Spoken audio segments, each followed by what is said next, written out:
De vez en cuando nos llegan a nosotros historias que sabemos que tenemos que compartir inmediatamente. Historias que sabemos que se quedarán con ustedes mucho tiempo después de que termine este video. Les recomendamos como siempre discreción y que si son personas sensibles o de fácil sugestión, no vean este video. Esperamos pues que estén listos y listas para lo que viene. Esto es Relatos de la Noche.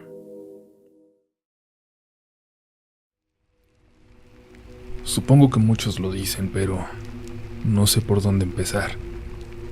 Esta experiencia aún no termina y me ha acompañado desde los últimos 12 años. Nos ha acompañado a todos, a mi familia y a personas cercanas que sin deberla ni temerla han sido parte también de esta historia. Pero para empezar debo irnos solo al 2008, supongo, cuando la experiencia comenzó para mí, sino antes, mucho antes, hasta la década de los 80, hasta un pueblito pequeñito y tranquilo de Guanajuato, hogar de mi abuela y de mi familia materna. Mi abuela siempre fue muy apegada a los curas del lugar y siempre fue de esas señoras que se la pasaban en la iglesia, ayudando, dando de lo poco que tenía a los demás. Pero no siempre fue así. Antes no era tampoco, porque cuando sus hijos terminaron la escuela y estando ella sola ya en el lugar, donó todo lo que tenía para la gente más pobre del pueblo y vivió solo de la pensión del abuelo. En alguna ocasión, cuando estaba dando catecismo a un grupo de niñas, llegó una persona muy alarmada, buscando al sacerdote, pidiendo ayuda de forma desesperada. Mi abuela, al ver a ese pobre hombre así, bajando de un burrito tan muerto de sed y cansado como él, se fue corriendo a buscar al padre, pensando que se trataba de algún accidente y de alguien que necesitaba los santos óleos en el camino. Le pidió a las niñas mientras tanto que les atendieran y les dieran agua mientras ella lo buscaba. Salió a la parte de atrás de la iglesia y miró hacia la colina donde el padre salía continuamente a estar solo, a orar. Cuando caminó hasta el sendero, volvió a levantar la vista.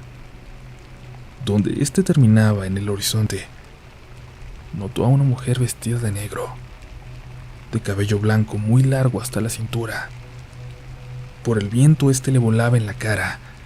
Mi abuela no pudo verle el rostro, pero sabía que no se trataba de ninguna mujer del pueblo. Y aunque tenía miedo, un miedo extraño que le provocaba esta mujer, siguió caminando hacia arriba, hacia ella. Se acercaba poco a poco a esa mujer que permanecía inmóvil ahí, a pesar del fuerte viento que se había soltado de un momento a otro. Un viento que parecía haber traído consigo nubes negras que anunciaban una tormenta.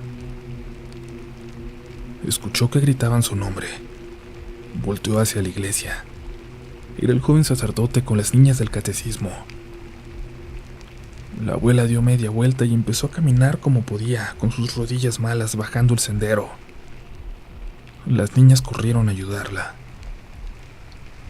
¿Quién es esa mujer?, preguntó el padre, que no dejaba de mirar hacia aquella figura en lo más alto de la colina.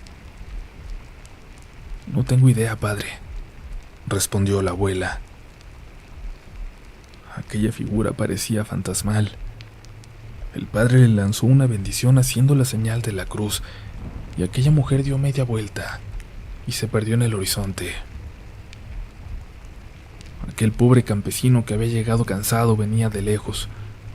Decía que cuando le solicitó ayuda al sacerdote de su pueblo se la negó, y empezó a recorrer uno a uno pueblitos buscando el auxilio que necesitaba, que requerían tan urgentemente allá en su comunidad, pero nadie quiso hacerlo. Se encerró con el padre para contarle de su situación en privado, y luego de una hora, le pidió que saliera para hacer una llamada. Cuando luego salió el padre de su oficina, le anunció que tampoco podría ayudarle, que lo lamentaba pero que no le era posible. Le dijo que llamara a la policía, pero el campesino empezó a llorar y dijo que no había ni policía en su comunidad, que ya no quedaba nada, que ya no había esperanza. Salió y buscó su burrito, y empezó el camino hacia el pueblo siguiente. Desde la entrada de la iglesia, el padre le gritó que regresara a su casa, que nadie le podría ayudar, que no los dejarían. Pero el joven continuó sin hacer caso. La abuela, como pudo, corrió con sus rodillas malas para alcanzarlo. Aquel pobre burro apenas si podía andar, así que no le costó tanto trabajo. Muchacho, ¿qué es lo que te pasa? ¿Qué tienes que necesitas tanta ayuda? No se lo puedo decir, señora. Discúlpeme. Tengo que seguir. Tengo que conseguir la ayuda. Sea lo que sea, me lo puedes contar, hijo. Permíteme ayudarte. Mi abuela no tenía idea de por qué dijo eso. No sabía qué era lo que le ocurría. Pero algo en ella, en su corazón, le hacía decir estas palabras con la mayor seguridad con la que había dicho cualquier cosa antes en su vida. Por el amor de Dios, hijo, con Jesús como testigo, yo te voy a ayudar, le dijo. Y el joven entonces se detuvo. Quizás si usted lo ve, le crean. Quizás a usted sí le hagan caso. Venga a mi pueblo conmigo, por favor. Mi abuela sintió, pero se negó a subir con él aquel pobre burrito que parecía que desfallecería en cualquier momento. Se acercaron a la iglesia, donde mi abuela le dijo al padre que cuidara de aquel pobre animal, que acompañaría al campesino hasta su pueblo, caminando si era necesario. Pero el padre les prestó su camionetita y les dio su bendición para que fueran. Emprendieron entonces el camino hasta el pueblito de aquel joven, un poblado con un montoncito de casas nada más, cuyas parcelas se extendían hasta los cerros. El cielo permanecía negro, y aunque apenas eran las 6 de la tarde, parecía que estaba por oscurecer en cualquier momento. Decía la abuela que se sentía como si fuera a oscurecer para siempre. Llegaron al pueblito y el joven le pidió que se siguiera de largo, y señaló un pequeño camino. Para allá vivo, madre. Allí está mi casita. Pero la camioneta no va a subir hasta ella. Dejaron el vehículo cuando ya no hubo espacio, y luego él le ayudó a mi abuela a subir unos cientos de metros más, hasta que dieron la vuelta a un sendero, y se perdió de vista el pueblo, allá abajo, a lo lejos. Y a mi abuela le invadió un sentimiento de soledad.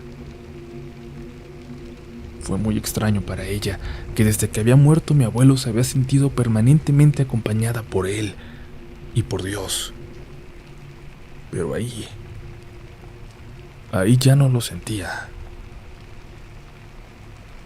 Al fondo del camino notó la luz dentro de una casita de madera, apenas iluminada por un foco colgado al desnudo en la puerta. Ya llegamos, señora. Ahí es. Venga. Llegaron hasta la casita y cuando abrieron la puerta se encontraron a una señora viejecita, acostada en el piso. Abuelita, dijo el joven, ¿está bien? Le ayudaron a levantarse entre los dos y la señora apenas pudo preguntar si había traído la ayuda. Sí, abuela, esta señora nos va a ayudar. Va a ver que lo que decimos es verdad y nos va a ayudar a convencer a un padrecito para que venga. Ya verá. ¿Dónde está mi hermana? La tiene que ver. Se me volvió a salir, mijo. No la pude detener. Pero ya sabes dónde va a estar. Allá en el panteón. El joven salió corriendo sin decir nada, preocupado, y mi abuela, como pudo, salió apurando el paso detrás de él. Subieron unos cientos de metros más, hasta el panteón, donde, antes de llegar, escuchó a una mujer gritar. Inmediatamente pensó que se trataba de aquella chica de la que hablaban, pero luego escuchó un segundo grito, y luego una tercera voz. De pronto parecía que había un grupo de mujeres allá arriba, llenando el eco de alaridos sincronizados que formaban una especie de cántico macabro. Logró ver el panteón, y al joven introducirse en él corriendo.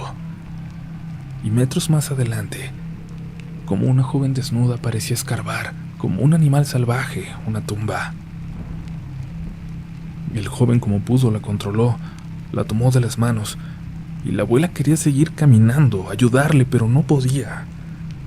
Algo la había clavado al piso. No podía ni decir una palabra, no podía ni rezar por alguna razón. Pero vio cómo el muchacho cargó a la mujer y salió apresurado de aquel viejo cementerio, que parecía que tenía cientos de años. Para cuando llegó a la abuela, la joven ya parecía inconsciente. «Véngase, señora, no se me quede aquí». Los gritos se seguían escuchando al fondo, y la abuela tuvo que preguntar: «¿Quién grita, muchacho? ¿Quiénes son esas mujeres?» «Déjela, señora. Véngase, por favor», le dijo mientras dio media vuelta para ver de nuevo al panteón. «Camine, madre. Camine, por favor, y por lo que más quiera, no vaya a voltear». La abuela caminó entonces al lado del muchacho, ayudando a sostener a la joven inconsciente, y aquellos gritos detrás parecieron acercarse. Parecía que estaban ya a unos metros de ellos, caminando detrás, a unos pasos. La abuela no podía rezar. Las palabras no le salían. No podía pensar en ninguna oración, y en algún momento tuvo la fuerza suficiente para por fin hacerlo. En voz muy bajita, pero de alguna forma, eso fue suficiente para que aquellas voces empezaran a alejar. Llegaron a la casita donde la señora salió a recibirlos, y entre todos colocaron a la muchacha en una camita. Luego mi abuela vio con terror cómo entre aquel muchacho y su abuela amarraban a la muchacha a la cama.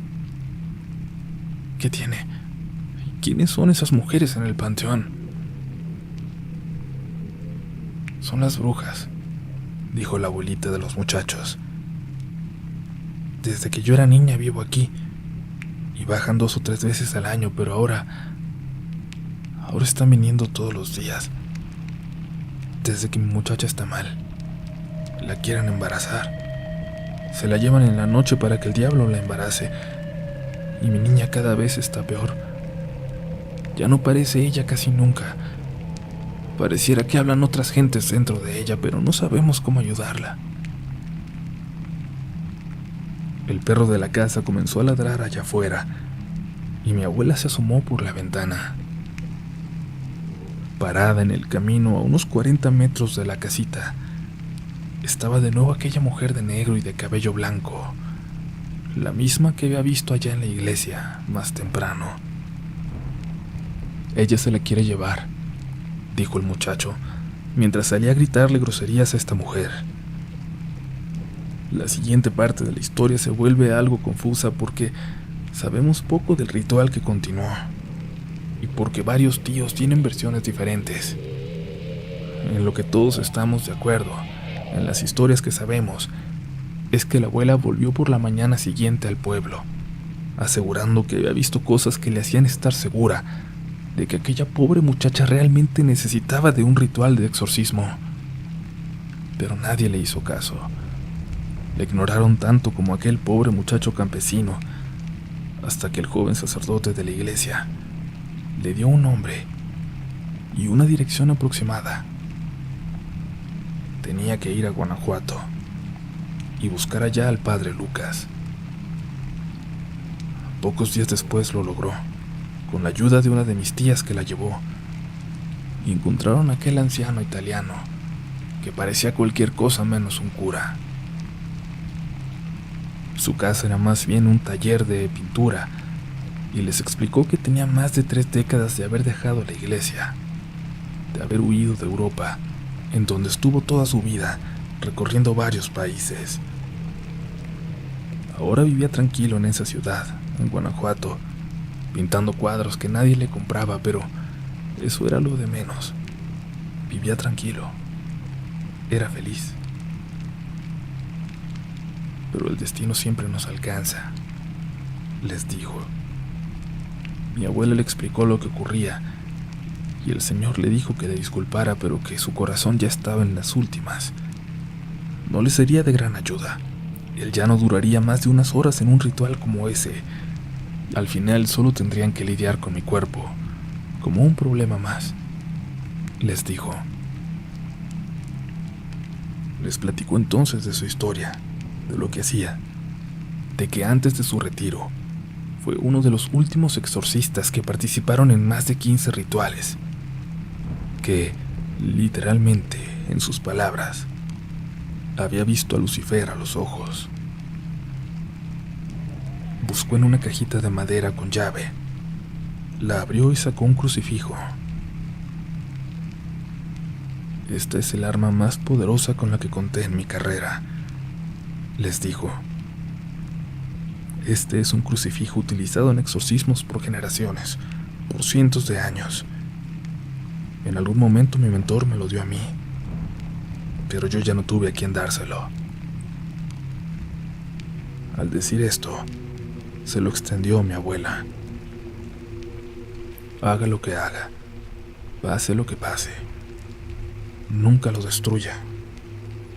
Llévelo, porque lo va a necesitar.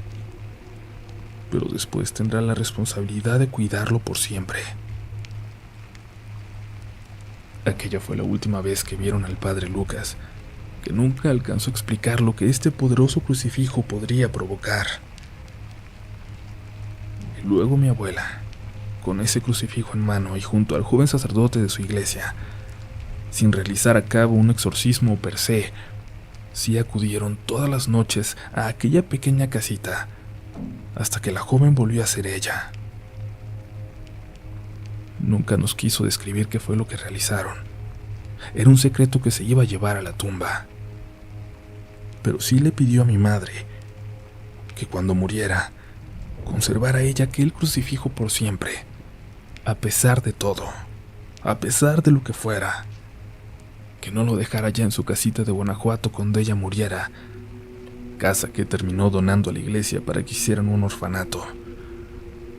Le pidió que se lo llevara de ahí, que ella era la que vivía más lejos, que ella debía tenerlo.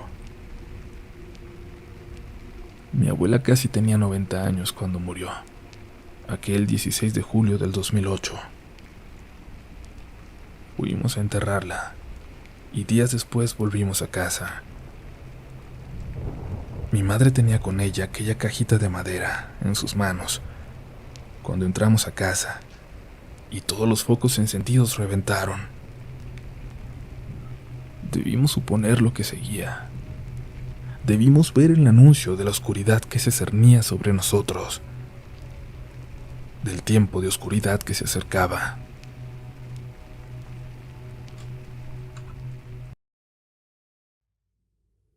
Cuando mi hermano era casi un bebé, le regalaron un arlequín de trapo. En alguna reunión en la casa vino una de las amigas de mi mamá del trabajo que nos quería mucho y trajo a su mamá con ella. La señora estuvo encantada con el bebé y días después le mandó aquel hermoso muñequito. Parecía más un adorno que un juguete, pero dijo que era para él. Por dentro se le sentía casi el esqueleto de porcelana y se podía mover de cierta forma que adoptara posiciones. Cuando tuvo un poco más de un año, mi hermano, cuando ya caminaba y pedía ciertos juguetes en específico, lo pidió por primera vez. Hasta entonces había estado en un mueble, al lado de su cama, como velando su sueño permanentemente. Hasta entonces había estado en un mueble, al lado de su cama, como velando su sueño permanentemente. Pero entonces insistió en llevarlo consigo siempre. No había forma de que se sintiera seguro si no estaba consigo aquel juguete. Dormía con él, comía con él, platicaba con él. Tan solo lo dejaba cuando lo bañaban, pero tenía que estar ahí, cerca. Cuando escuchábamos los cascabeles del arlequín, sabíamos que mi hermano se acercaba. Aquellos cascabeles corrían sin parar por toda la casa. Incluso se volvió una broma recurrente que los dos estuvieran juntos siempre. En algún momento mi hermano nos dijo su nombre y todos le empezamos a llamar así. Un nombre que, hasta el momento, no podemos mencionar y que no me atrevería a escribir siquiera. Y es que en algún momento, mi hermano comenzó a dejar al arlequín afuera, allá en el patio, detrás de una higuera. Lo recogíamos y lo metíamos, pero él, bajito como en secreto, nos pedía que lo volviéramos a sacar, que no lo tiráramos, nos decía, pero que por favor no lo dejáramos entrar.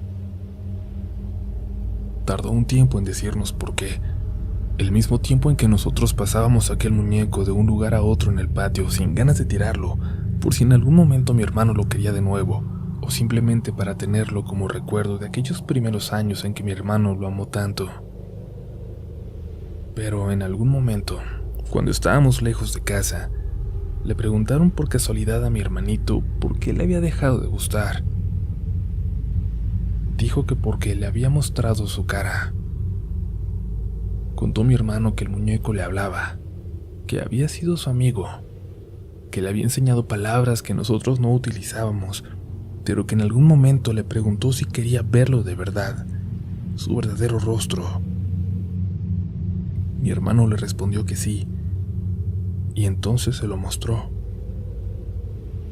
Detrás de aquella cara de arlequín, para mí ya de por sí suficientemente aterradora, le mostró un rostro de ojos rojos, de sonrisa pelada, chorreando de sangre por la boca.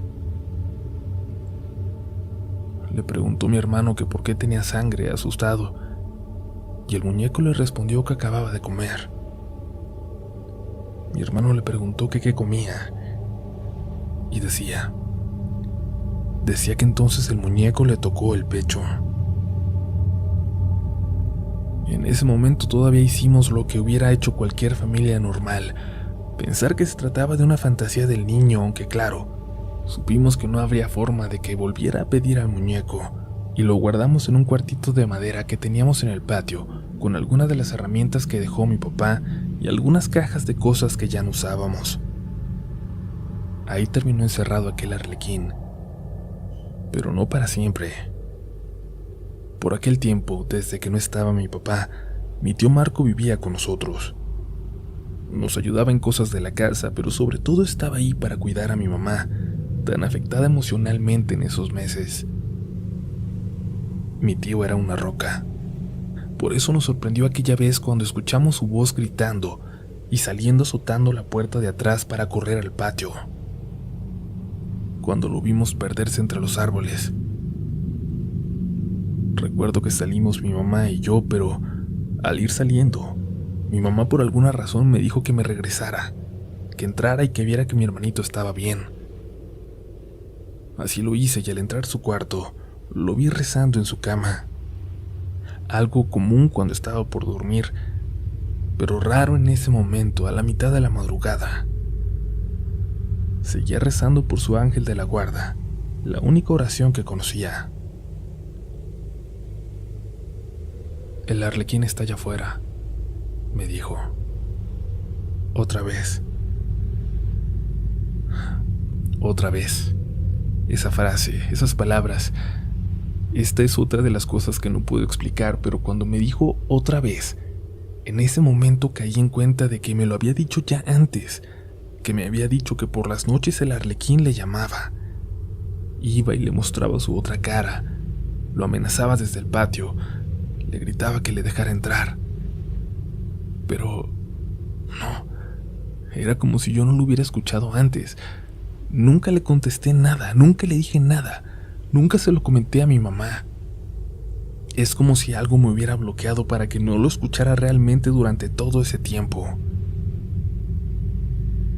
Cuando me asomé desde su ventana al patio, vi que mi mamá y mi tío caminaban de regreso para entrar a casa. Salí de la habitación y desde las escaleras escuché lo que decía mi tío, y bajé unos cuantos escalones para poder verlos. Mi tío estaba pálido, sudando. Le contó a mi mamá que salió de su cuarto, el único del primer piso, y caminó a la cocina por algo de comer. Cuando regresaba, notó algo en el patio, algo que se movía en la oscuridad. Pudo verlo a través de una rendija en la cortina, y cuando se acercó a ella, logró reconocer esa silueta. Era aquel muñeco de arlequín, parado, mirando hacia la ventana de mi hermano en el segundo piso, y le hacía muecas. Con las manos se abría la boca como para asustarlo. Cuando mi tío gritó y abrió las cortinas de repente, esa cosa volteó y luego corrió a la oscuridad, hacia donde corrió mi tío también, tomando una pala que estaba en una de las plantas al salir de casa. Escuchó los cascabeles y entonces puso atención. Al fondo, entre la oscuridad, pudo verlo en las plantas, escondido, agazapado. Le lanzó un fuerte golpe con la pala y sintió cómo le dio, cómo entró de lleno, cómo se encajó, como si fuera carne y no un muñeco. Y vio entre las ramas un rostro, con una cara de dolor y con ojos llenos de odio. Dijo que lo pudo ver correr hacia aquella vieja barda de ladrillo del fondo, pero ya no más. No logró ver a dónde se metió. Fue cuando mi mamá salió corriendo al patio y le gritaba, le imploraba que se calmara y lo jaló hacia adentro, a que le contara todo, a que le explicara qué fue lo que había visto allá afuera. Y cuando lo hizo, mi mamá no lo cuestionó. Es más, salieron ambos a buscar en aquel cuartucho de madera para comprobar con desconcierto que aquel muñeco había desaparecido. Todas las fotos de mi hermano de aquel entonces están cortadas, todas en donde aparecía aquel muñeco, que son prácticamente todas las que le tomamos. Y mi hermano dejó de mencionarlo. Y cuando mi mamá mejoró, mi tío, que ya nunca fue el mismo y sonreía cada vez menos, regresó a su casa. Y pensamos que nunca más tendríamos que volver a pensar en aquel muñeco, en aquel arlequín. Pero estábamos equivocados.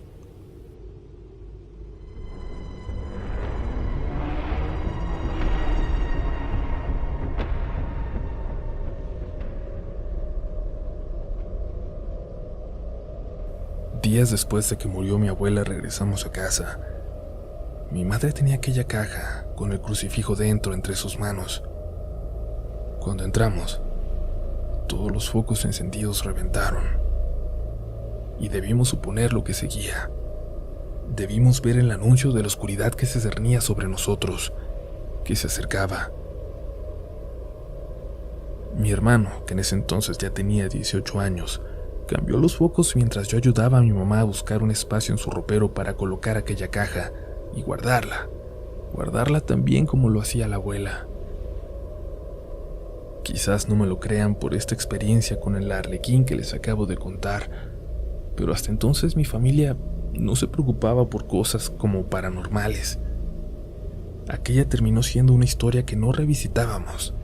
Las fantasías de un niño, quizás, la imaginación de un tío que medio dormido creyó ver algo más en las sombras. Pero no es algo que nos hubiera marcado. Además, hacía mucho que no veíamos a mi tío, que desde entonces no visitaba la casa y se limitaba a saludarnos de lejos en las reuniones familiares. Por eso nos pegó más, tan fuerte, lo que estaba por ocurrir. Aquella primer noche en la que me despertó en la madrugada el sonido de mi madre vomitando en su cuarto al lado del mío. Me preocupé y me levanté. Fui a su cuarto para ver si se encontraba bien. Cuando toqué la puerta, aquel sonido cesó y mi madre preguntó desde adentro si era yo quien tocaba. Le respondí que sí y me dijo que pasara. Cuando entré noté que mi mamá se asomaba desde la cama, de entre las cobijas, y me sorprendí. Pensé que estaba muy mal y que había vomitado en la cama, así que me acerqué rápidamente preguntándole que qué tenía.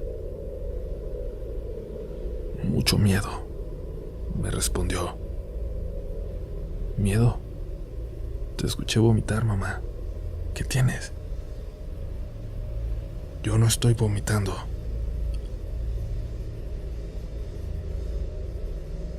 Ahí lo volví a escuchar. El sonido provenía de dentro de aquel ropero donde habíamos guardado el crucifijo. Ni siquiera abrimos esas puertas. Nos fuimos de mi cuarto y después de rezar por 1 hora, dormimos juntas ahí, temblando. Le llamamos a mi tía Martina a la mañana siguiente. Ella había vuelto al pueblo unos años antes para cuidar de la abuela. Aunque, como les dije, la casa de la abuelita ya no pertenece a la familia, mi tía construyó una muy cerquita, a la vuelta, y de alguna manera la gente del pueblo la tomó como una extensión de mi abuelita. Las señoras de la iglesia ahora pasaban por ella. La gente le pedía consejo cuando se la topaba en la calle, en el mercado. Mi tía entendió desde antes de que mi abuela falleciera lo importante que era su figura para esa gente y decidió ayudar como pudiera. En ese momento, sola y con sus hijos grandes, estaba en una posición similar a cuando la abuela decidió entregarle la vida a Dios y a la gente del pueblo. Pero le hablamos esa mañana y no contestó. Estaba en la iglesia. Insistimos y pudimos contactarla ya hasta por la noche, cuando nos dijo que le sorprendió que no le hubiéramos hablado antes, apenas saliendo del pueblo, rogando por regresar el crucifijo. Yo solo sé que siempre que alguien necesitaba la ayuda de mi mamá en el pueblo, ella iba hasta sus casas acompañada nada más de ese crucifijo. Y al regresar, lo guardaba muy bien, ahí atrás del altarcito a San Miguel, contaba mi tía. Tiene, no sé, como mucha energía. Cuando ella se puso mal y la llevamos al hospital, yo me traje el crucifijo a la casa. Y no sé si me crean, pero ese día, mi tía hizo una larga pausa, como si tomara fuerzas para decir lo siguiente. Ese día, así a media tarde, salí a regar mis plantas aprovechando que había venido a descansar, y vi de reojo por la ventana cómo alguien andaba dentro de la casa. Me dio mucho miedo, pero me asomé para ver quién era, para ver si era un ladrón o alguien que conocía, y se pasó pensando que estaba yo adentro. Pero era un viejito sin camiseta, y con la piel muy quemada, como si hubiera estado días en el sol. Estaba allí parado en medio del salón, de espaldas a mí, y me moví a la siguiente ventana para verle la cara. No lo hubiera hecho. No era una persona. No era una persona viva, pues. Tenía la cara borrosa. Como si le saliera humo, se veía como si estuviera quemada. Y se los juro que estaba borrosa. Como si no la pudiera enfocar, pero todo el resto del cuerpo se miraba bien. Y sé que lo provocó ese crucifijo, porque ya cuando lo llevé a casa de mi mamá, no volví a ver ni a sentir nada raro aquí en la casa. Pero déjenme averiguar más. Déjenme que platique con el padre. Mientras, guárdenlo bien, por favor. Y si pueden, tengan a la mano agua bendita. Mi tía nos habló hasta el siguiente fin de semana, aunque por mensajes nos preguntaba si seguíamos bien. En esos mensajes le platicamos brevemente lo que estábamos viviendo.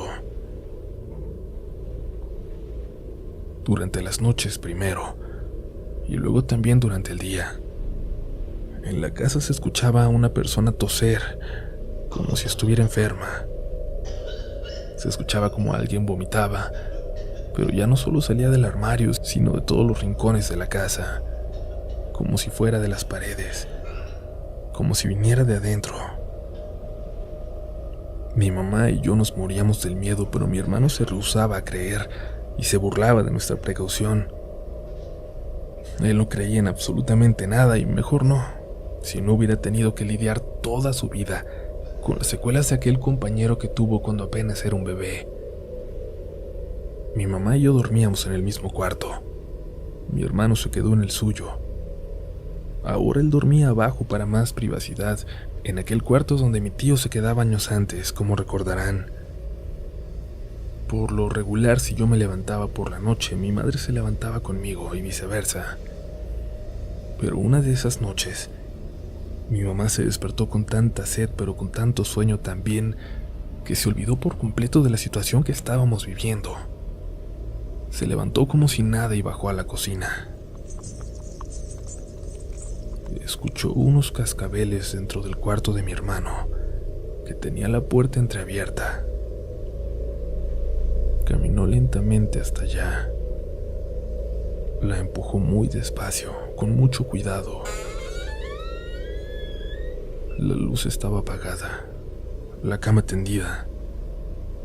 Mi hermano no estaba ahí, y mi mamá supuso que había subido a quedarse en mi cuarto porque en el fondo no quería estar solo allá abajo. Y estaba a punto de cerrar la puerta y subir, cuando un cascabel se escuchó ahí adentro. De detrás de la cama, como si estuviera escondido, sobresalían los picos del gorro de un arlequín. Gorro que mi mamá reconoció inmediatamente. Pero con una diferencia. Se veía mucho más grande. Como si fuera de tamaño real. Como si detrás de la cama no estuviera un muñeco, sino una persona. Cerró y subió corriendo. Le tocó rápidamente a mi hermano, que sí estaba en mi cuarto, y nos juntó a todos. Sacó el crucifijo y dormimos todos juntos mientras mi mamá lo sostenía con fuerza entre sus manos. Ni siquiera tuvo que decirle a mi hermano lo que había visto. Él podía sentirlo. Había regresado. Había vuelto por él. Algo lo había traído de vuelta. La llamada de mi tía no nos calmó. Aquel joven padre que había asistido a la abuela en el ritual, ahora ya no era un joven. Era un experimentado sacerdote que le insistía a la tía que no se preocupara por ese crucifijo, que no le podía contar más, que con lo que la abuela nos había platicado tuviéramos. Y estuvo reacio hasta que, después de que dijo que lo dejáramos allí en casa de la abuela en su lugar, y mi tía le dijo que no, que ahora estaba en posesión de una de sus hermanas, que su semblante cambió. Pidió que lo regresaran de inmediato. Era un artefacto sumamente poderoso, pero a la vez con una capacidad destructiva espantosa. Y tuvo que contarle la historia. La historia de un crucifijo de cientos de años, utilizado en exorcismos por todo el mundo, pasando por manos de exorcistas a través de generaciones, hasta que cayó en manos de la abuela. Casi por casualidad, porque era la única dispuesta a arriesgar su vida para salvar un alma. Pero la abuela no sabía cómo utilizarlo, y aquel entonces joven padre que la acompañaba, tampoco. Y este crucifijo, con cierto poder por sí mismo, obtenido a través de la fe de tantos sacerdotes, de los triunfos ante tantos seres oscuros, se volvió una amenaza. Y el lugar en el que estaba era un lugar en el que se esperaba una reacción tremenda de cualquier ente de bajo astral cercano. El sacerdote dijo también que el padre Lucas le llegó a escribir y a contarle un poco al respecto. Le decía que los seres enviados por Lucifer están siempre alrededor de nosotros, muy cercanos, provocándonos. Y a veces duermen por años o por siglos, esperando tener a una víctima cerca.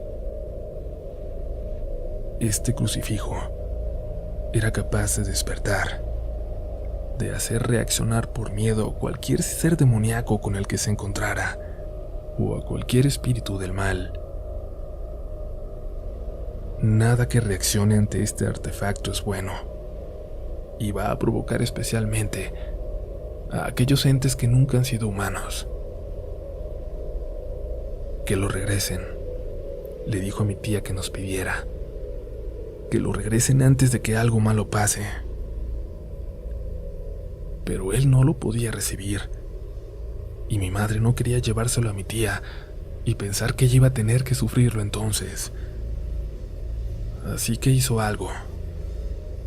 Algo que ahora sabemos que fue un grave error. Manejó hasta una zona boscosa saliendo de la ciudad. Se paró al lado de la carretera.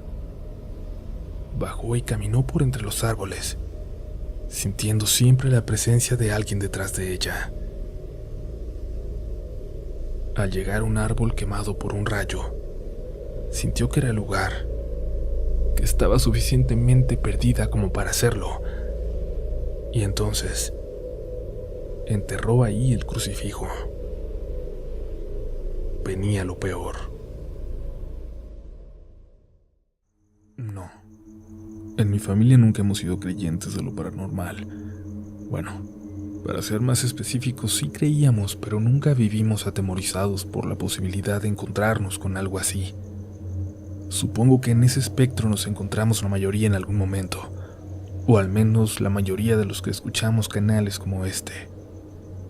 Sabemos que hay algo allá afuera que no se puede explicar científicamente, pero no vivimos atemorizados por la oscuridad.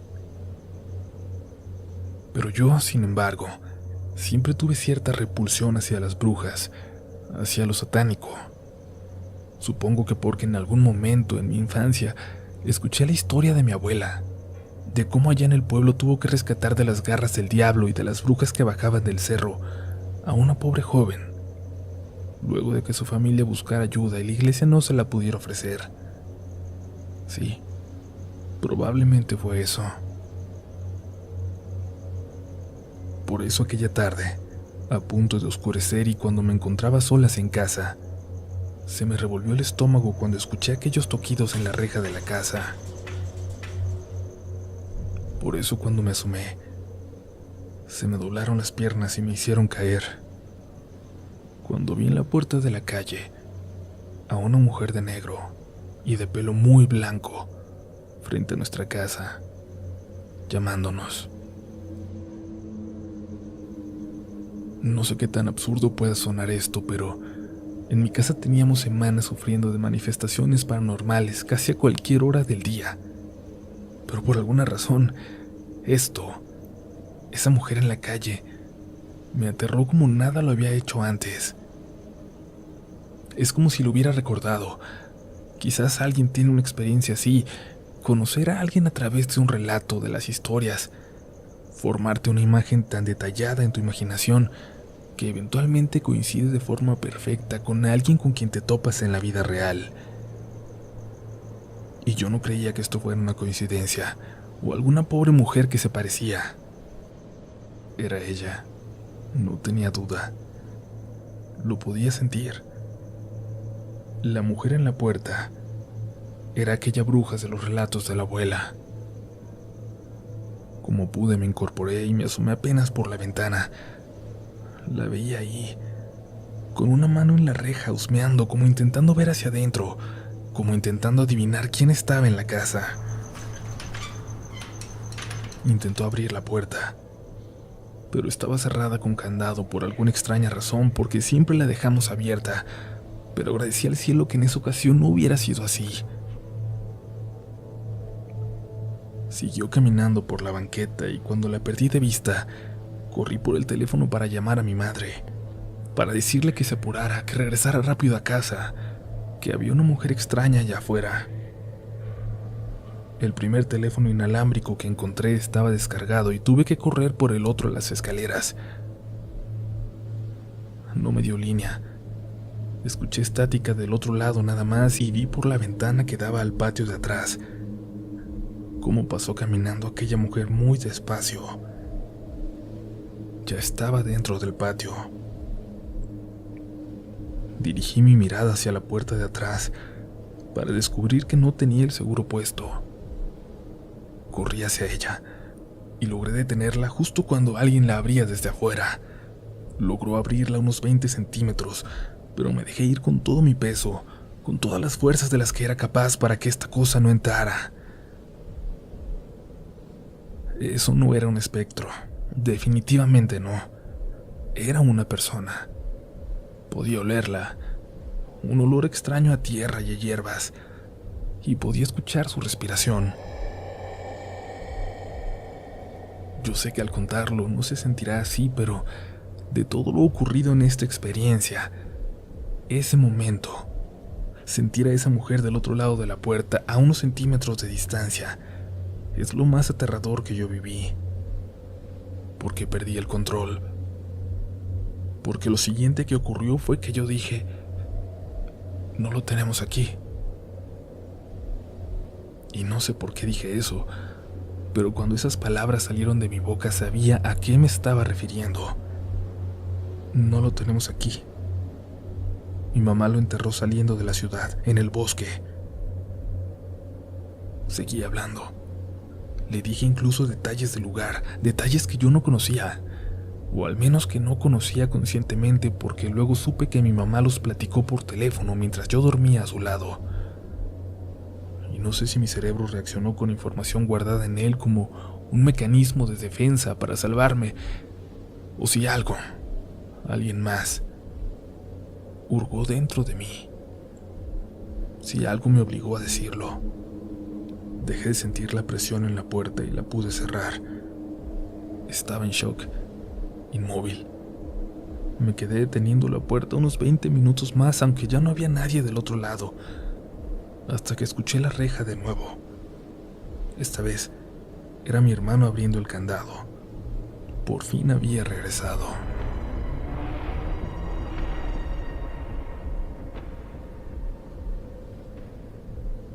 Él ya para ese entonces buscaba todos los pretextos posibles para no estar en casa. Su cuarto era imposible de habitar. Nos pasaba algo muy raro.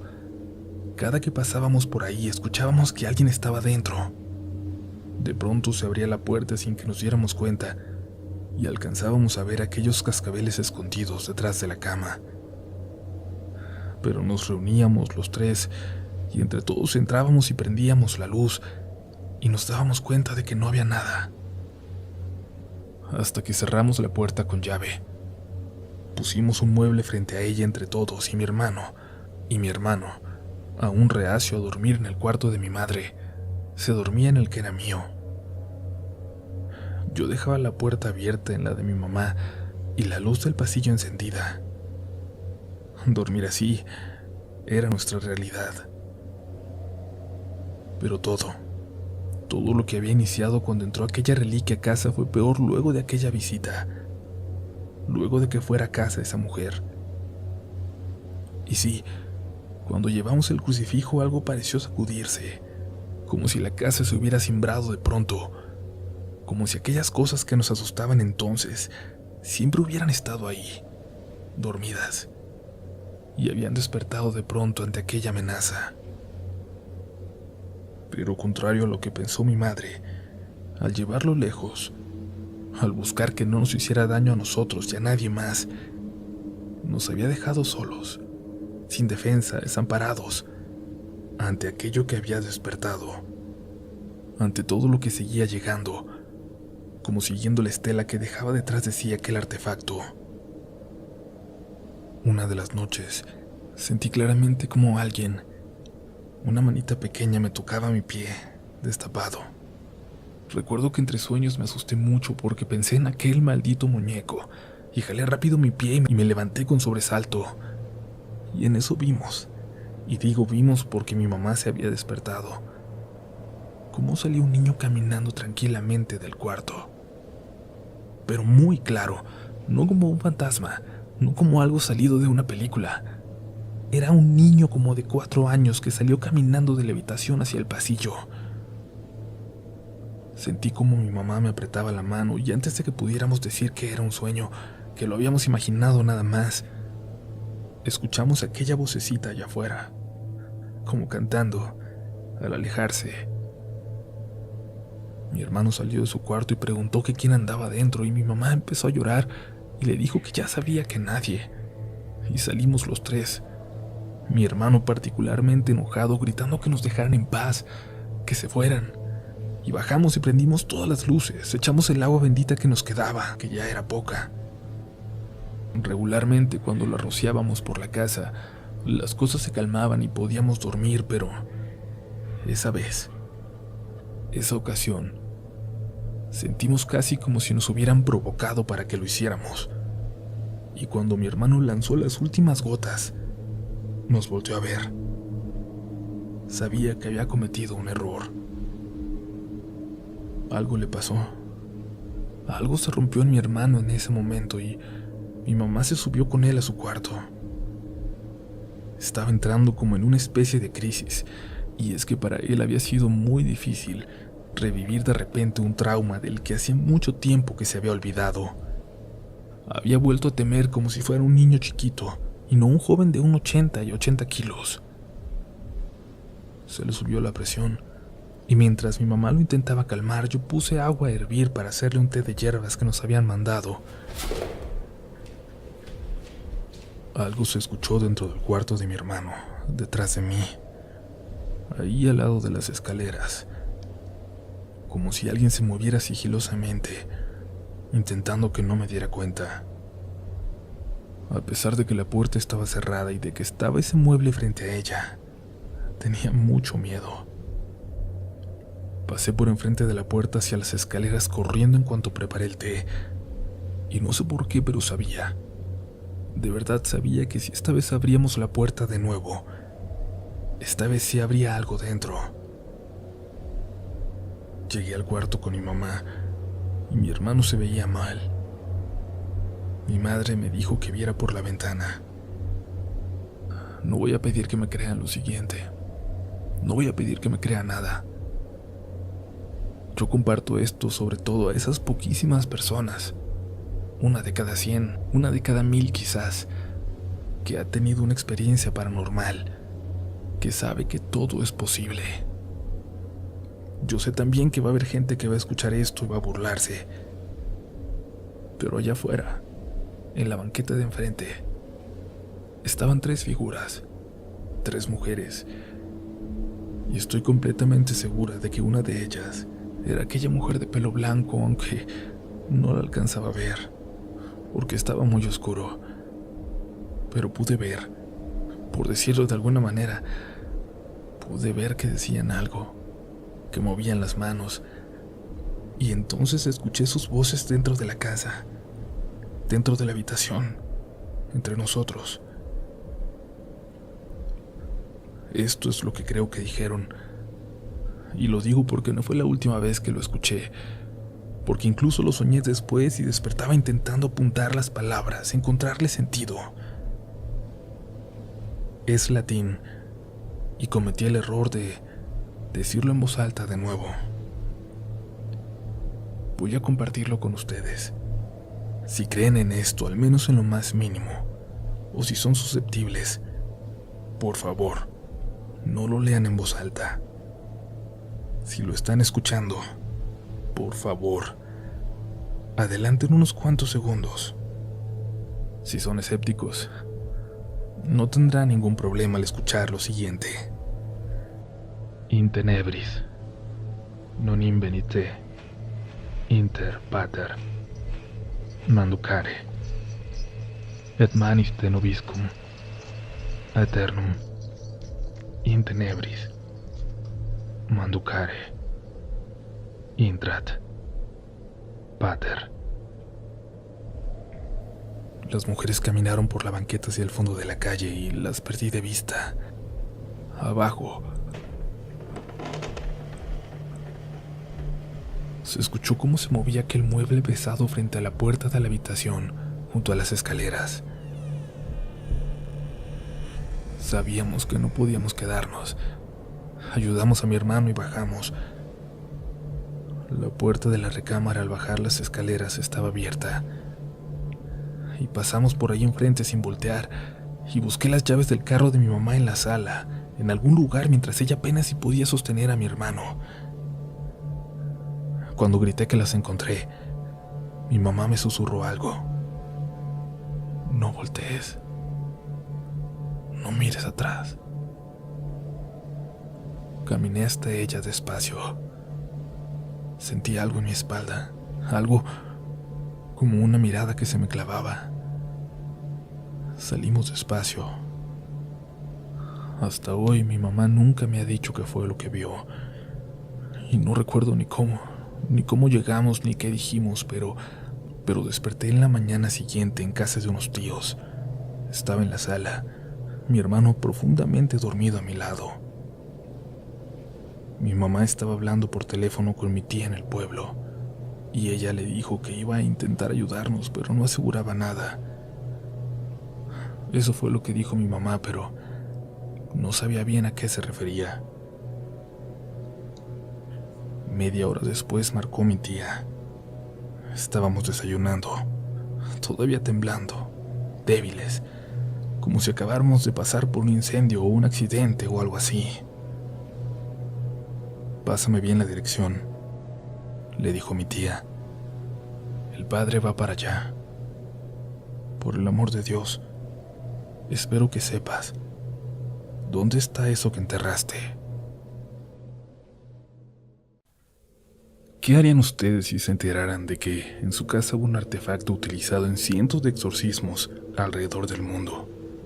Un artefacto que se volvió un catalizador de energías negativas, de todo lo malo, y que a la vez que puede ser un arma poderosa, representa también mucho peligro. Imagínense tener una granada en una casa llena de niños. Sí, podría ser una protección en algún momento de emergencia, en la guerra, pero en otro contexto, solamente representa un peligro latente para todos a su alrededor. Así nos lo explicaría el sacerdote más adelante. No podría llevar un registro de todas las cosas distintas que vimos por aquellos días. Tuvimos que esperar 2 más para que el sacerdote que conocía a la abuela llegara a la ciudad, y fue justo a tiempo, porque las cosas en casa cada vez estaban peor. La novia de mi hermano fue a visitarlo un día antes. Cuando le llamó desde afuera para que saliera, mi hermano se asomó por la ventana y la saludó. Cuando entró la chica preguntó por mí, y mi hermano le explicó que yo no estaba, que había ido con mi madrina. Pero su novia le dijo que me acababa de ver, que cuando se asomó por la ventana me traía a mí en la espalda, colgada con los brazos y riéndome divertida, moviendo la cabeza de forma extraña. Mi hermano había sido muy reacio a platicar de lo que nos ocurría, por temor a lo que pensarían de él. Pero en ese momento tuvo que explicar y, bueno, la chica no lo tomó de la mejor forma. A uno nunca le gusta que alguien se ría de lo que te está pasando, de algo serio, ¿no creen? Y aquí vuelvo a insistir en lo difícil que es compartir este tipo de experiencias, porque hasta la gente que cree que ha visto cosas tiene un límite del que no espera pasar, un límite de lo que está dispuesta a creer. Intentamos salirnos de la casa esos días, aguantar un poco más en lo que llegaba el padre y nos orientaba, y es que en aquel momento éramos aún suficientemente ingenuos como para pensar que al alejarnos estaríamos a salvo. Mi hermano se iba a quedar con su mejor amigo, que vivía cerca de la casa, pero estaba haciendo tiempo en la casa de su novia aquella tarde, casi al otro lado de la ciudad. Se sentía mejor mientras más distancia pusiera entre él y aquel sonido de cascabeles. Me vio salir a mí muy temprano rumbo a casa de mi madrina, pero no sabía a qué hora iba a volver. Eran como las 8 de la noche, cuando algo lo preocupó de repente, algo que sintió en el pecho, y lo primero que hizo fue pedir prestado el teléfono para marcar a la casa, para asegurarse de que todo estaba bien. Apenas sonó el teléfono y se contestó. Dice que nos alcanzó a escuchar a mi madre y a mí hablando en el fondo, discutiendo. Dice que dijimos cosas horribles mientras él nos gritaba para que le hiciéramos caso, pero parecíamos no escucharlo. Dice que mi mamá me corría de la casa, que me decía cosas que mi hermano no se atrevió a repetir.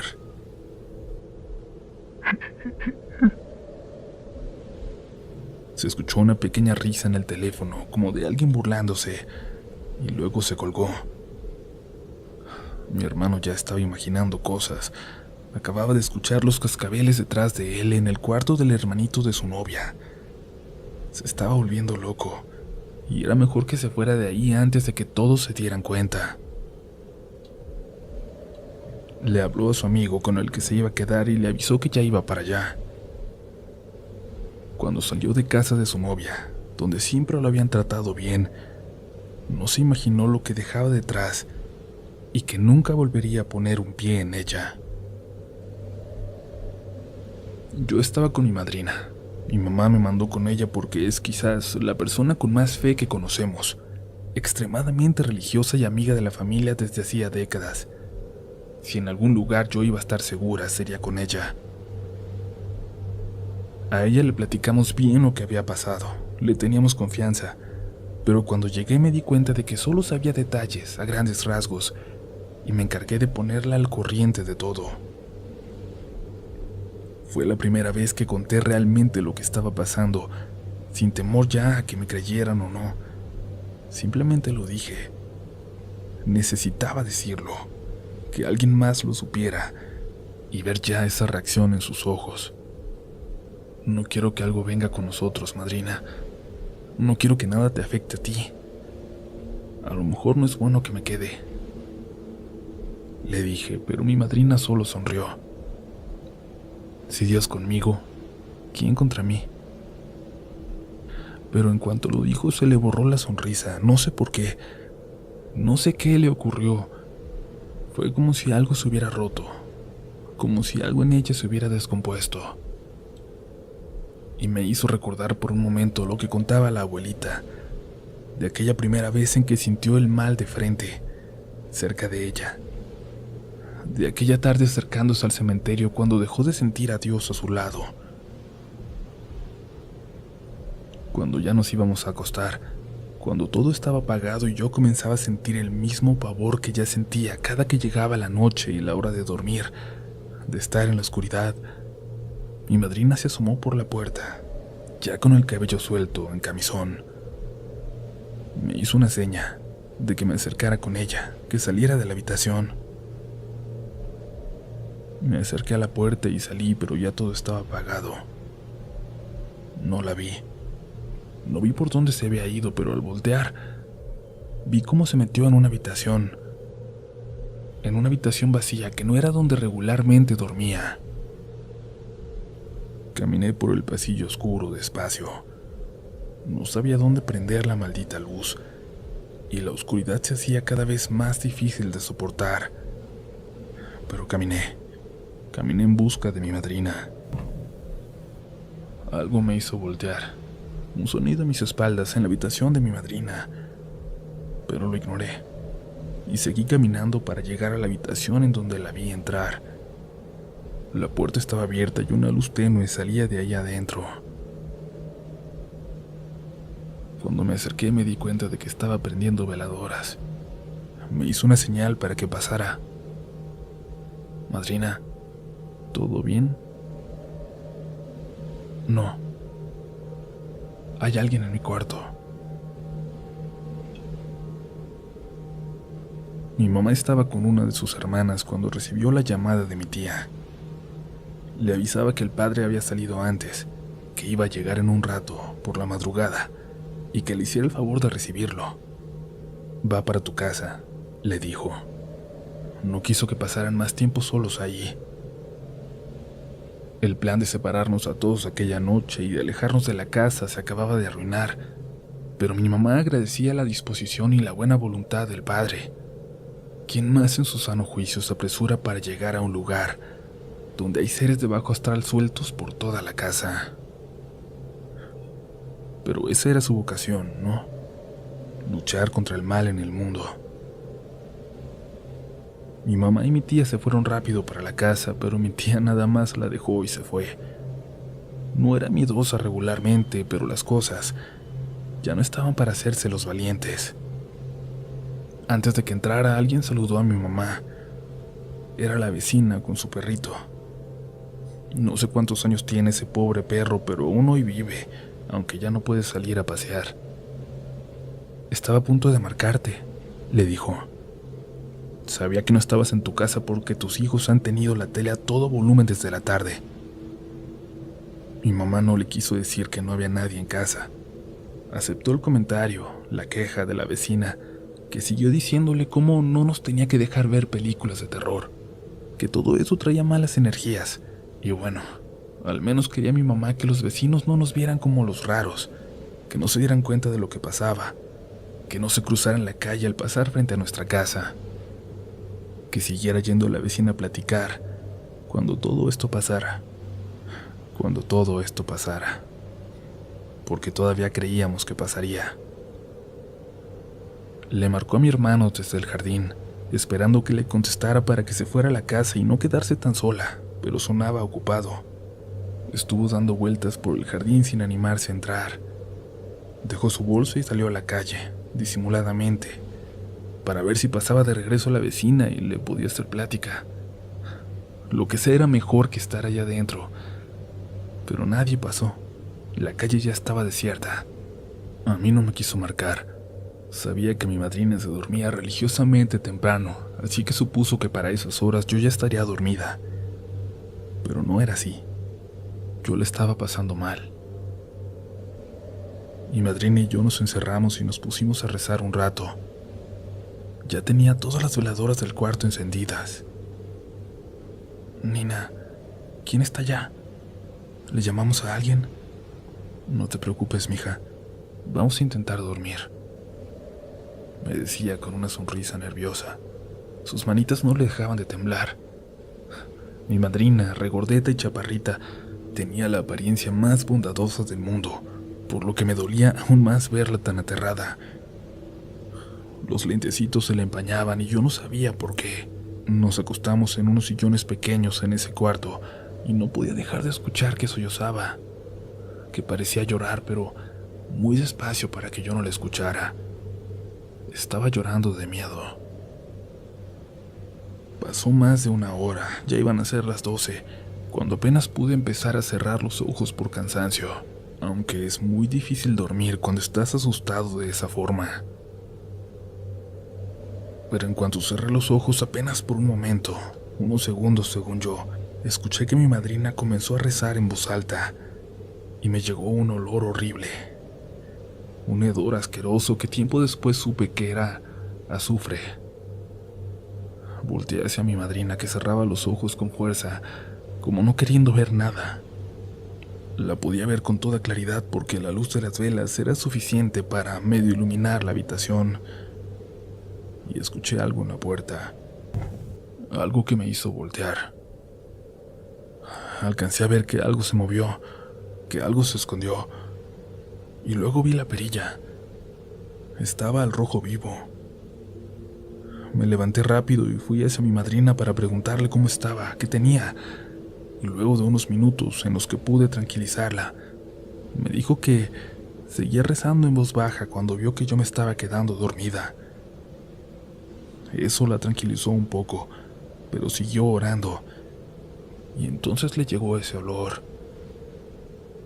Y escuchó cómo se abrió la puerta. Solo se abrió. No se veía nada, nadie. Hasta que algo se asomó por la puerta, por la parte de arriba, pero agachándose. Es decir, era algo mucho más alto que la puerta. Dice mi madrina que era una figura con cuernos, que tenía cuernos de chivo y la cara así como este animal, pero había dos detalles horribles. Los ojos eran humanos, y la boca y los dientes también, y se los enseñaba, y movía la boca como si estuviera masticando algo, pero a diente pelado. Fue cuando cerró los ojos y se puso a orar, y a mí me terminó despertando esa peste. Había ruidos allá afuera.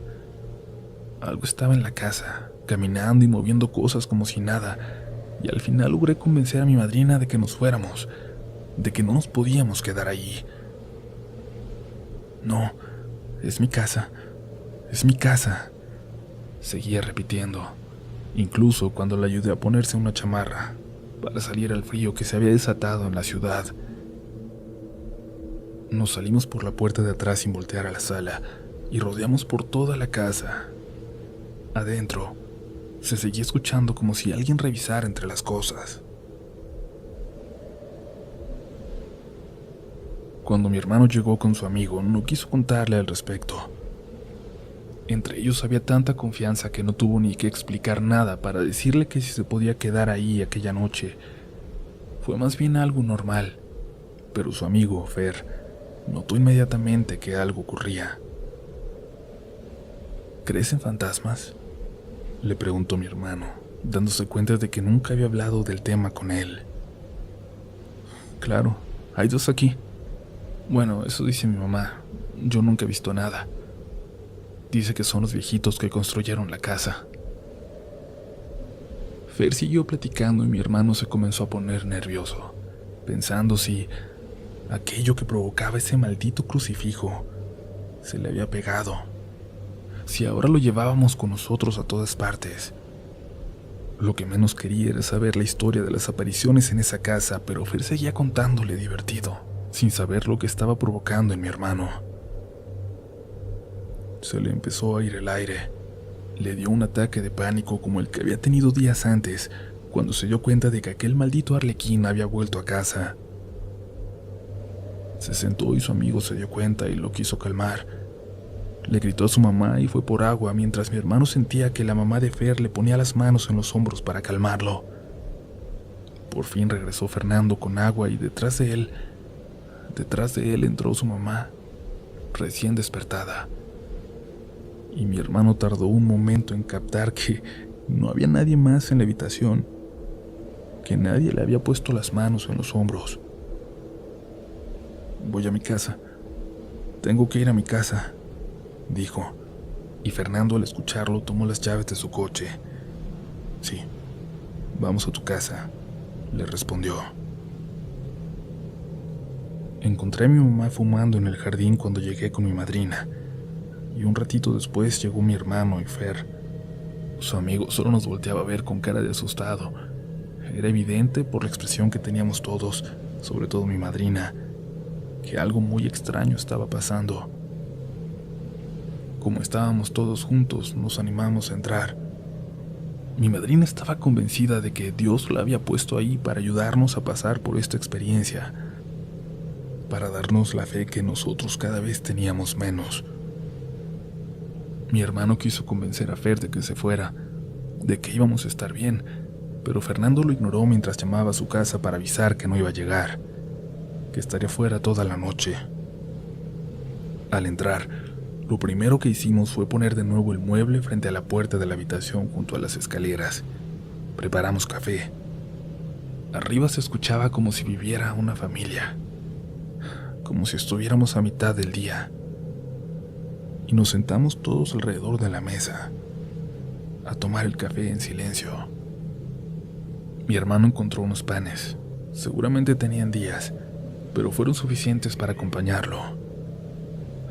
Podría jurarles que a lo lejos, afuera de la casa, volví a escuchar en ese momento aquellas palabras en latín, como si estuvieran cerca aquellas mujeres, como si siguieran llamando a algo, como si quisieran castigarnos.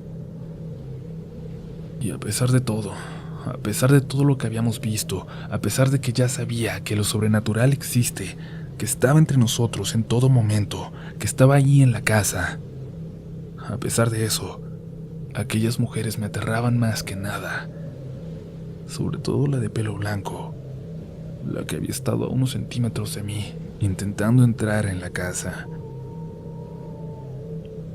Se escuchó un carro en la calle, y como por reflejo todos nos levantamos de la mesa.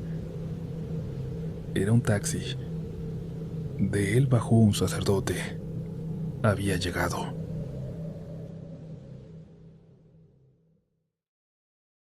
Aquel padre había llegado por fin, y lo hacía en el momento más importante, en un momento en el que comenzábamos a perder la razón, a sentirnos de alguna forma cada vez más agobiados por esa presión en el pecho que parecía empezar a comernos poco a poco por dentro. Cuando entró, cuando lo recibimos, sentimos algo muy extraño, como si su aura, su energía, fuera un golpe de aire fresco al infierno que vivíamos en casa, como si trajera con él pura energía del bien. Eso fue lo que sentí yo. Pero un rato después, en la cocina, mi hermano me preguntó: ¿tú también la sentiste? Le pregunté a qué se refería. Yo lo sentí muy claro, dijo él. La abuela viene con el padre.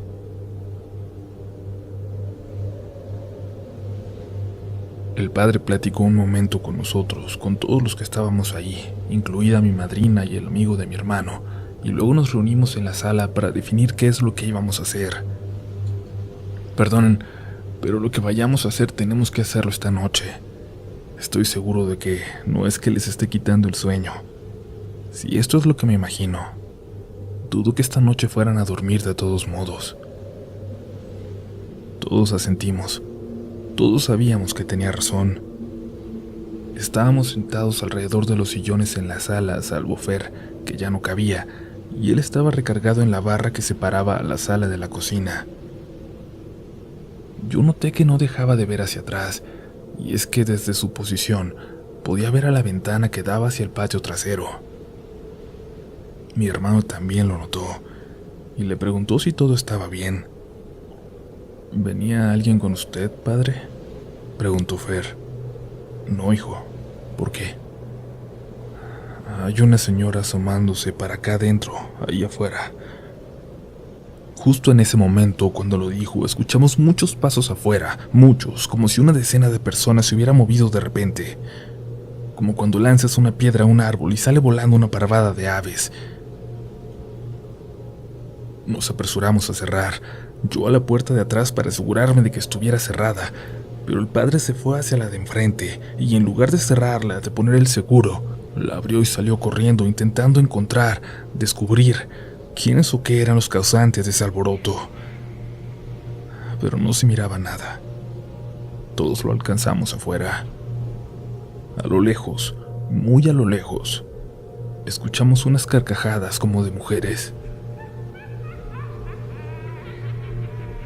Necesitamos ir a buscar ya ese crucifijo, pero necesitamos que alguien se quede aquí.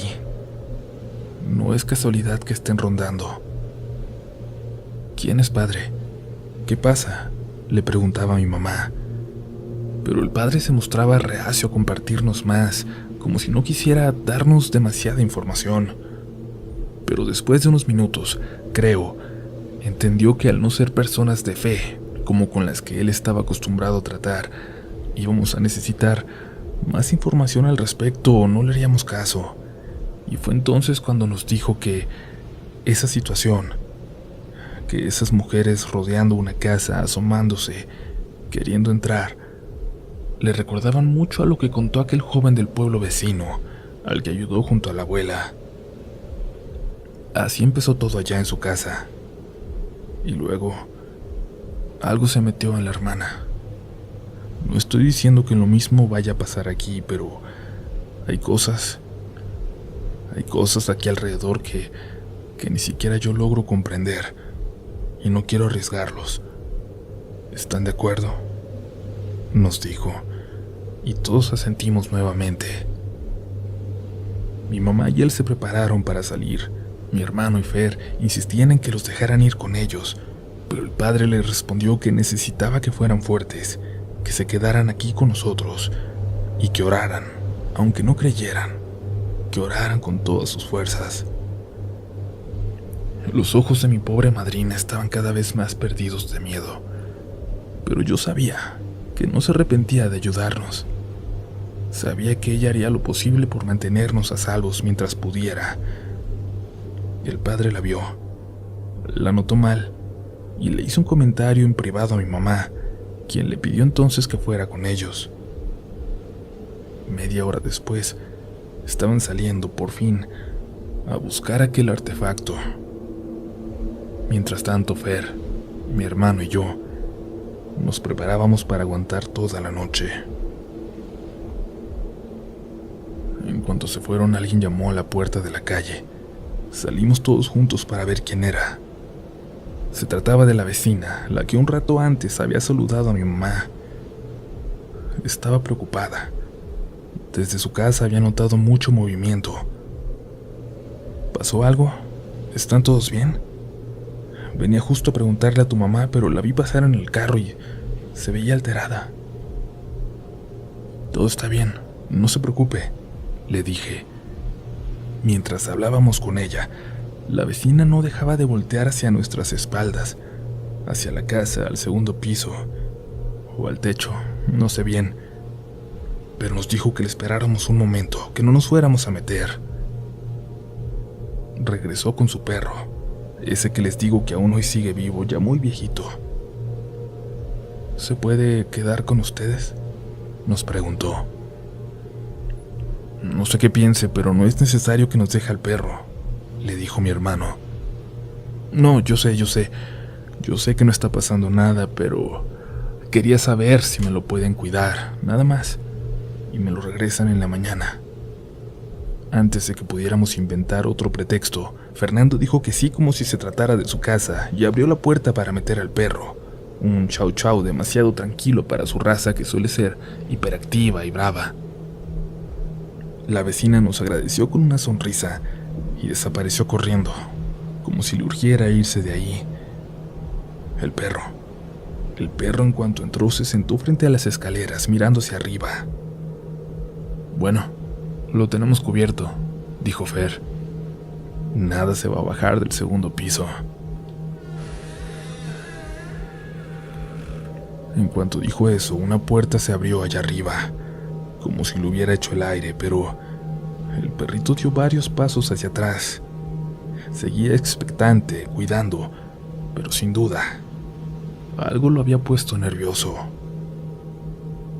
Mientras tanto, mi mamá, mi madrina y el padre avanzaban en silencio para salir de la ciudad desierta y tomar la carretera. Mi madre bajó la velocidad para intentar ubicar el lugar donde se había detenido en aquella ocasión. Entonces, padre, le dijo mi madrina, ¿vamos a buscar esa granada, como usted lo dijo, para que vuelvan a tenerla en su casa? No, señora. Vamos a buscar ese crucifijo que es tan peligroso como una granada, porque quizás es eso lo único que nos puede ayudar. Mi mamá se detuvo un poco en un lugar donde había varios restaurantes como puestecitos al lado de la carretera. A esa hora ya parecían tenebrosos, hundidos en la oscuridad de la zona. Los árboles detrás parecían comérselos poco a poco. Sí, va a ser por aquí cerca. Un poquito más adelante ya debe ser. Avanzaron un poco más, y finalmente ella reconoció un lugar con dificultad, pues esa zona cambia mucho de noche, más en una tan oscura como aquella. El padre le dijo a mi madrina que se quedara, que esperara por ellos. ¿Sabe manejar?, le preguntó. Sí, respondió mi madrina. Ok, entonces póngase al volante. Póngase lista para irnos en cuanto estemos de vuelta con lo que vamos a buscar. Y no le vaya a abrir a nadie, aunque vengan a pedirle ayuda, ¿está bien? Ay, padre, a esta hora en medio del bosque, ¿quién va a venir a hablarme? El padre solo la vio y la mirada lo dijo todo. Mi madrina puso todos los seguros y mi mamá avanzó con su lámpara. El padre caminó detrás de ella. Entraron al bosque. En la casa el perro seguía como una estatua clavada frente a las escaleras. Nosotros preparamos café bien cargado. No nos animábamos a prender la radio, la televisión, ni nada. Estábamos preparados para salir corriendo o para defendernos, para lo que estuviera a punto de pasar. Alguien tocó a la puerta y el perro lanzó un chillido. Se fue directamente a los brazos de Fer. A pesar de que estábamos esperando, nos tomó tan de sorpresa que nos levantamos y volteamos para todos lados. No supimos ni en cuál de las dos puertas había sido.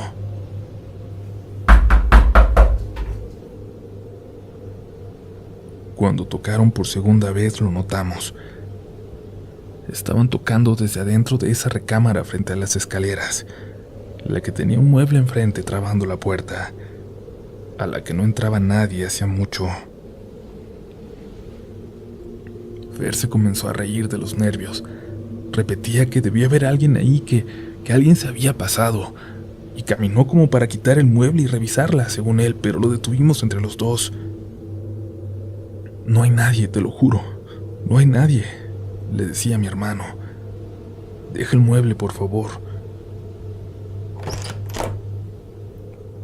Alguien giró la perilla y abrió la puerta.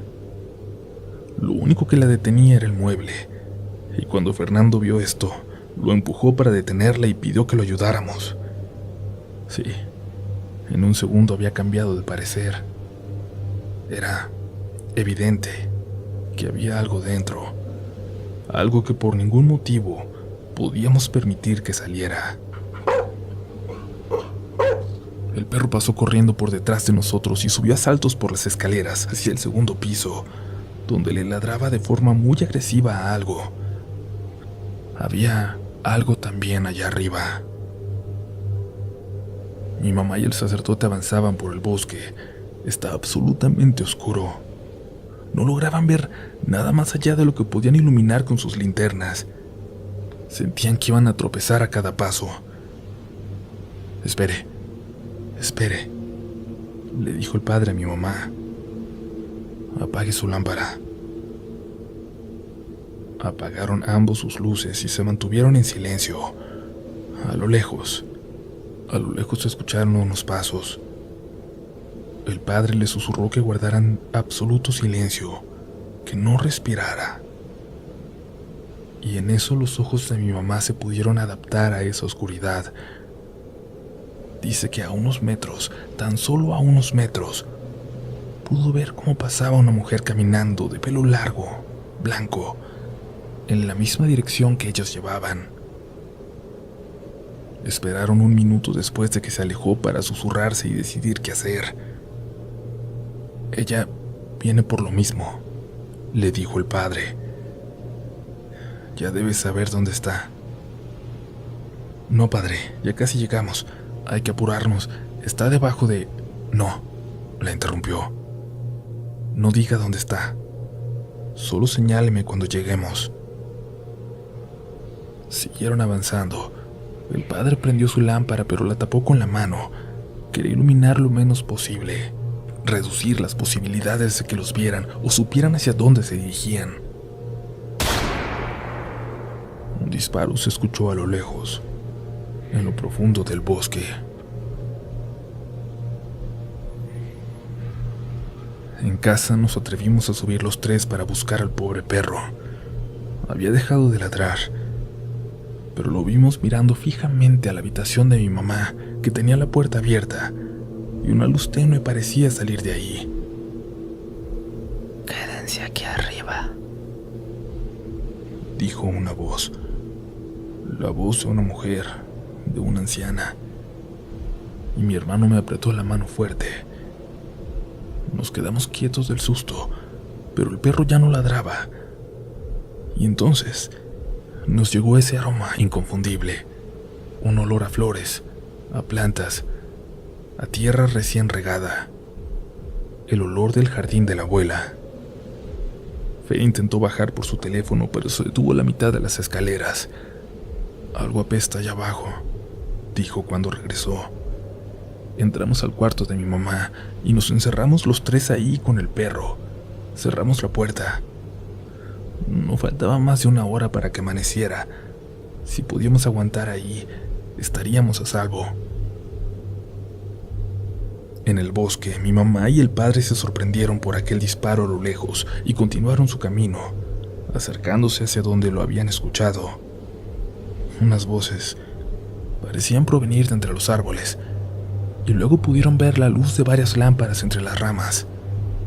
Tenían que tomar la decisión de anunciarse a lo lejos, arriesgándose a que les hicieran daño, o esconderse ahí hasta que pudieran continuar. No tenían mucho tiempo, así que tuvieron que optar por la primera opción. El padre gritó y saludó con su lámpara a lo lejos.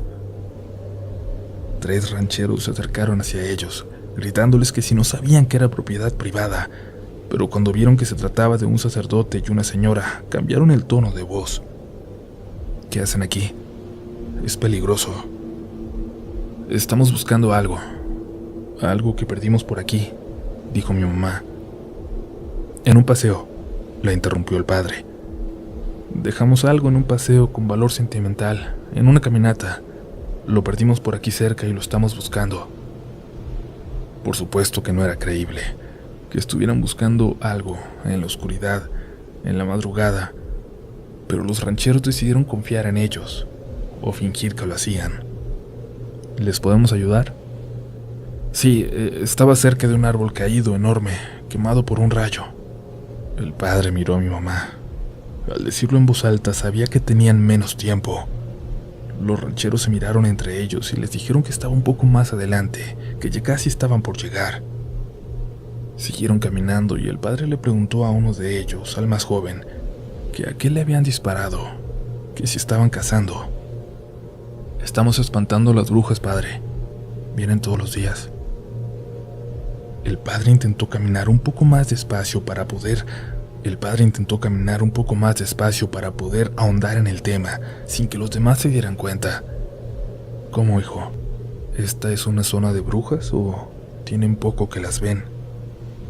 Usted no debería creer en esas cosas, ¿no, padre? Lo interrumpió uno de los hombres mayores, y el padre guardó silencio. Supo en ese momento que no podría averiguar más al respecto.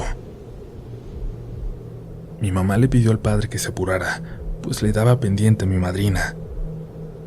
Los rancheros le preguntaron que si iba alguien más con ellos, y le respondieron que sí, que una señora mayor que se había quedado en el carro en la carretera.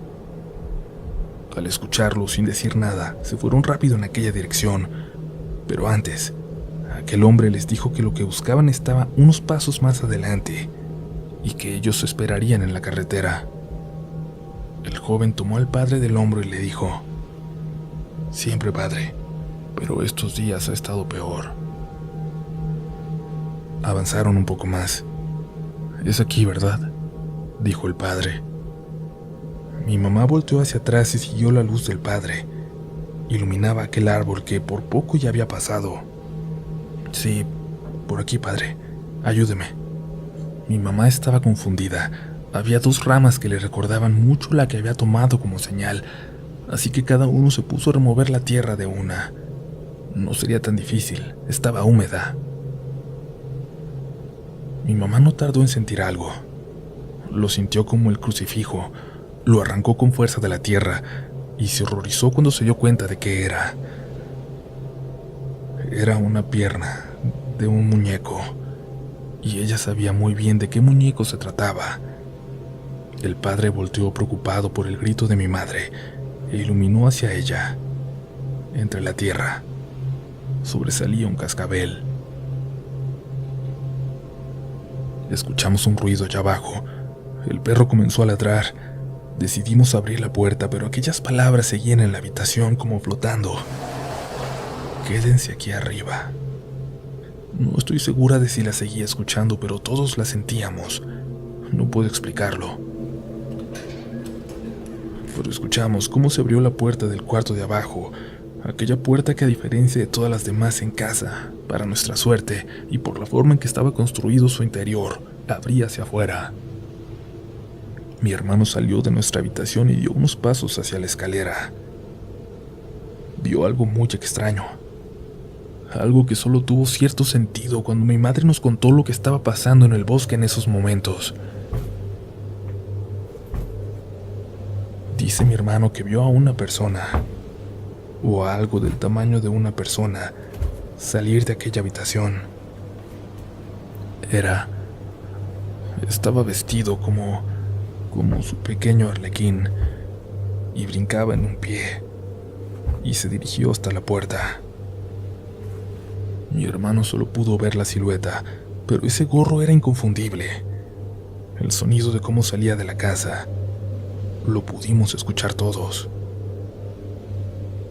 El padre encontró el crucifijo y algo se escuchó de nuevo entre las ramas. Un poco más adelante, como si varias personas se acercaran. Pero algo llegó rápidamente por detrás. Era uno de los rancheros, el joven, que les pidió que se apuraran. «Ya están mis tíos con la señora. Denle para allá. Aquí yo le echo un ojo a estas». El muchachito, que no debía tener más de 16 años, se quedó viéndose a la oscuridad con una escopeta que parecía pesar la mitad de su cuerpo.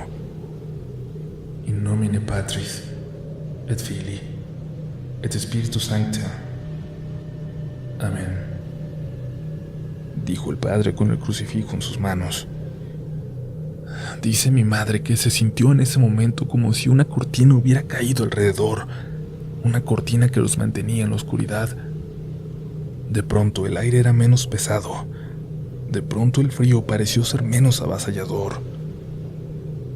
Todo va a estar bien, hijo, le dijo el padre al muchacho, y avanzó con mi madre hacia la carretera. Tienen que irse de su casa, muy lejos, por unos días. Permítanme quedarme ahí mientras tanto. Necesito asegurarme de que van a estar a salvo después. Necesito saber qué es lo que tienen ahí, que pueden vivir en relativa paz de ahora en adelante, le dijo el sacerdote a mi mamá mientras caminaban. ¿Relativamente?, preguntó ella. No es fácil, señora. Lamento decirlo. Esto no se limpia del todo. Si lo hago bien, tendrían que dejar de molestarlos, pero si les soy sincero, lo más probable es que mucho de lo que llegó se quede ahí con ustedes, aunque no pueda notarlo. Llegaron al carro donde mi madrina los esperaba junto a los rancheros, que a lo lejos, en cuanto los vieron acercarse, caminaron por la carretera avanzando. Mi madrina estaba angustiada, hablando de unas señoras que andaban ahí cerca, mirándose al carro, mirando desde las hierbas, pero que se fueron en cuanto escucharon a aquellos señores amables acercarse. El padre sonrió cuando los describió como amables. No se lo habían parecido tanto a él. Cuando llegaron a casa ya estaba amaneciendo. Yo sentía al menos que había pasado días sin dormir. El padre tomó una caja que llevaba y colocó el crucifijo ahí. Yo no lo quise ver. Nos quedamos todos dormidos en la sala por unas horas hasta que nos despertó el ruidajo que hacía mi madrina y el padre al preparar el desayuno. Mi hermano y Fer fueron a devolver al perro. Nos vamos a ir unas semanas, explicó mi mamá. Y aunque mi madrina ofreció su casa, decidimos que fuera más lejos, fuera de la ciudad. Pero antes de eso, antes de irnos, aquel día mientras preparábamos las maletas, el padre y mi mamá fueron a un convento del otro lado de la ciudad. Dice mi mamá, aunque no nos lo ha contado todo, que hablaron con la Madre Superiora, que el padre explicó la situación, le dijo que necesitaban dejar ahí algo que pertenecía a mi mamá, a mi familia, y que era probable que en algún momento tuvieran que volver por él, o que alguien más llegara a requerirlo, a necesitarlo. Tengo que advertirle, es difícil tenerlo, madre. ¿Me entiende? Aquí vamos a estar bien, le respondió, y estaremos esperando para devolverlo. Al menos eso fue lo que dijo la madre, porque desde entonces no vamos por él, y no tenemos planes de hacerlo. No sabemos. No tenemos idea de si provocó algo en ese lugar. Lo que lamentablemente sí sabemos es que aunque vivimos un tiempo tranquilos, luego de todo el trabajo del padre en casa, eventualmente ciertas presencias volvieron. Sabemos también de lo que ocurrió en casa de la exnovia de mi hermano, de eso que hizo que no volvieran ni siquiera a contestarle sus llamadas. Sabemos de lo que ocurrió en casa de Fer, de las visitas que ha tenido el padre allá, en la iglesia del pueblo. Sabemos de aquello que pareció haber despertado y aferrarse a la casa de mi madrina, y que hoy en día sigue ahí, algo cuyo nombre no puedo pronunciar.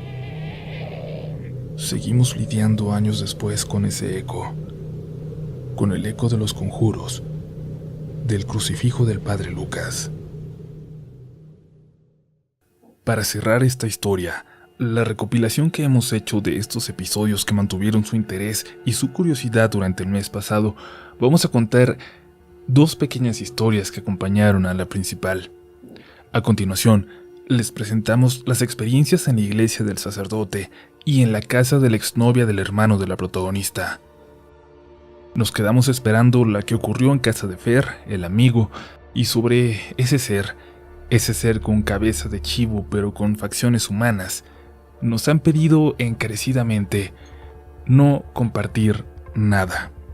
Nos dicen, según la persona que nos compartió esta historia, que es una presencia muy fuerte y prefieren que no se salga de control, siendo que en el último año las apariciones se han hecho cada vez más esporádicas. Es decir, ¿para qué moverle? Si esta señora ha estado tranquila últimamente, es mejor dejarlo así. Los nombres de los protagonistas de estas historias sí han sido compartidos con nosotros, pero vamos a omitirlos. Este es el epílogo del crucifijo del padre Lucas. Fue muy curioso lo que le ocurrió al pobre padre, incluso luego de años de haber venido en nuestra ayuda. Según sabemos, incluso recientemente, sigue lidiando con las consecuencias. Y es que, como ustedes habrán podido notar por la experiencia, al padre realmente no le tocó lo más fuerte de aquello que vivimos, y aquellos días antes de regresar a Guanajuato, incluso se dio tiempo de hacer algunas encomiendas aquí y esperar a que viniera un conocido del pueblo, que ya tenía vuelta planeada, para regresarse con él. Así lo hizo, pero fue como si entonces, hasta días después, le hubiera caído de pronto todo el cansancio, todo el estrés, y todo el miedo que debió haberse acumulado en él al correr de los días. Cuando tomaron carretera se les hizo de noche muy pronto y el padre se quedó dormido. Dijo que dentro del sueño podía escuchar gritos de mujeres que volaban sobre los árboles siguiendo el carro, como retorciéndose de dolor. Él se despertó con un ataque de pánico y tuvieron que orillarse allí para que bajara a vomitar, y vomitó algo muy negro, algo como si fuera brea, y el señor que lo llevaba se asustó. «Esto no es normal, padre», le decía. «Déjeme llevarlo con un doctor». Pero el padre sabía muy bien que comenzaba a pasarle factura a aquel encuentro que había tenido. No se iba a deshacer tan fácil de aquello que por alguna razón estaba siguiendo al crucifijo. Días después, ya en el pueblo, por casualidad platicó en la tienda con una persona de aquel pueblo vecino a donde había acudido con mi abuela años atrás. Y es que allá ambos eran una especie de leyenda, aunque a todos los sacerdotes que habían llegado después les molestaran y todos pusieran en duda la labor que realizaron en aquella especie de exorcismo. «¿Ya sabe qué pasó allá en el pueblo, padrecito?», le preguntó aquel chofer de transporte público en tono burlón. «Que las brujas hicieron su fiesta en el panteón viejo y removieron tumbas y desenterraron huesos. Ya ve que son puros muertitos de hace mucho». El padre sabía que aquella vieja casita donde ocurrió todo tenía años abandonada, que toda esa colina se quedó desierta y ya nadie subía a ese panteón. A los muertos que quedaban ahí se les habían acabado los vivos. «¿Cuáles brujas?», preguntó. «Pensé que ya no creían en esas cosas». «Pues no, padre, ya no creíamos. Pero una noche de repente se escucharon gritos que bajaban de allá y se veían luces en el cielo, como si tuvieran fogatas grandotas que rebotaban en las nubes, y luego un puño de mujeres del pueblo salieron de sus casas desnudas y se subieron corriendo hasta allá. Y ya no bajaron. Todavía teníamos muchas brujas con nosotros sin saberlo. Hasta mi prima Lupita, padre, se fue para allá, tan santita y tan católica que se veía». El padre corroboró después con autoridades que, en efecto, se habían registrado desapariciones, pero se seguían investigando. Pero algo había pasado, algo fuerte. Lástima que ya no tuviera los elementos para ir a investigar. Sería problema de alguien más, del sacerdote de aquel pueblo a lo mejor, que no creía en eso y veía las creencias de brujas como tradiciones primitivas del lugar. Y lo dejó pasar, y por momentos incluso logró olvidarse de todo, hasta que semanas después, el golpeteo de una puerta con el viento lo despertó en la madrugada.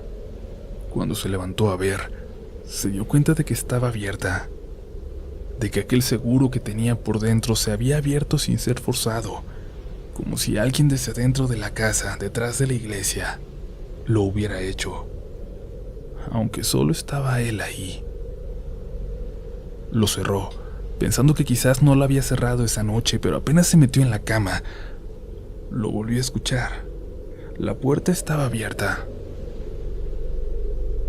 Regresó a ella y miró hacia afuera en la oscuridad, en esa noche negra, intentando verla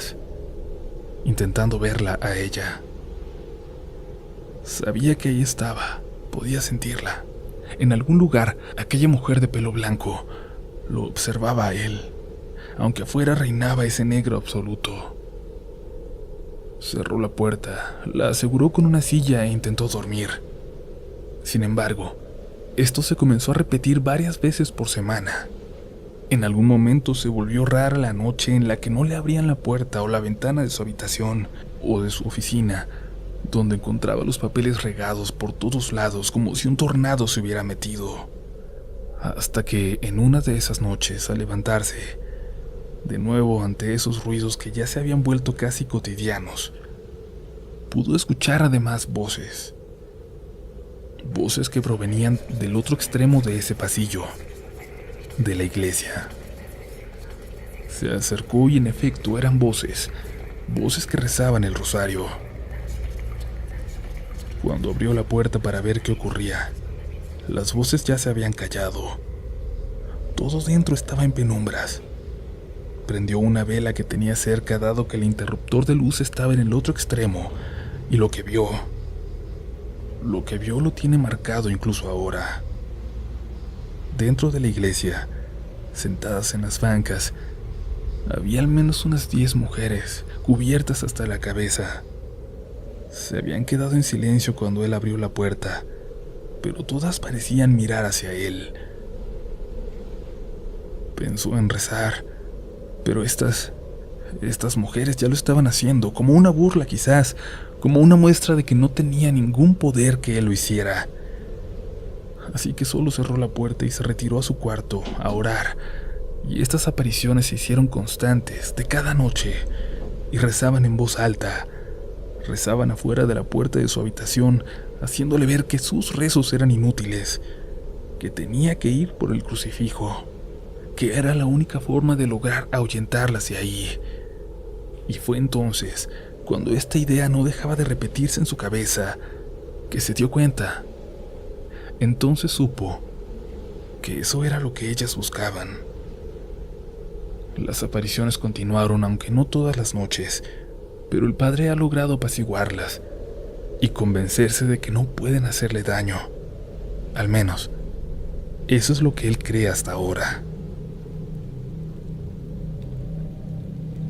Como ya les hice saber, esta experiencia también acabó la relación que tenía mi hermano, que ya tenía mucho tiempo y en donde ambos ya se habían acercado de forma muy linda con las familias de sus parejas. Nosotras, por ejemplo, aún extrañamos a la novia de mi hermano y nos da mucho gusto cuando marca para saludarnos y saber cómo estamos. Pero en aquella ocasión, mi hermano llevó algo que se manifestó en esa casa y la familia no dejó que volviera siquiera a entrar en ella. La chica tampoco puede venir para acá. Aquella tarde nadie tenía idea de lo que había escuchado mi hermano, de por qué salió de ese lugar de esa forma. La única que tenía cierta información era su novia, pero no lo había creído. Incluso se había burlado un poco de que él lo creyera y de que estuviera tan preocupado por esto. Esperaban para cenar en aquella casa. El hermanito de la novia estaba con un vecino. Su habitación estaba vacía.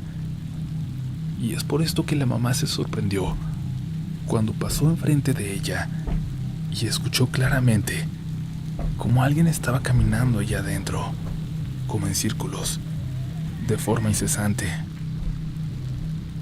Por un momento decidió ignorarlo, quizás de forma sabia, pero cuando pasó de vuelta hacia la sala para preparar la cena, ya no pudo dejarlo pasar.